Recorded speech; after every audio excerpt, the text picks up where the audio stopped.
అభ్యర్థికి 50 లక్షల దాకా డబ్బులు ఆఫర్ చేసి ఈరోజు బలవంతంగా వారిని వైఎస్ఆర్సీపీ పార్టీని వీడి తెలుగుదేశం పార్టీలో జాయిన్ చేసుకునేటటువంటి కార్యక్రమాలు కూడా కుప్పం నియోజకవర్గంలో జరుగుతూ ఉన్నాయి. ఒకటి కాదు, రెండు కాదు, కంప్లీట్గా 8 మందిని ఈ రకంగా ప్రలోభపెట్టి లభ్యపరిచి వారిని భయపెట్టి బెదిరించి ఈరోజు మనం విప్పు జారీ చేసినప్పటికీ వైఎస్ఆర్సీపీ పార్టీకి సంబంధించినటువంటి అభ్యర్థులందరూ కూడా మన పార్టీకి చెందినటువంటి వ్యక్తిని గెలిపేయమని బీఫామ్ ఇచ్చినప్పటికీ విప్ ఇచ్చినప్పటికీ కూడా విప్పును ధిక్కరిస్తూ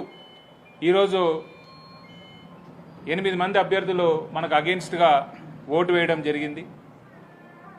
అప్పటికి కూడా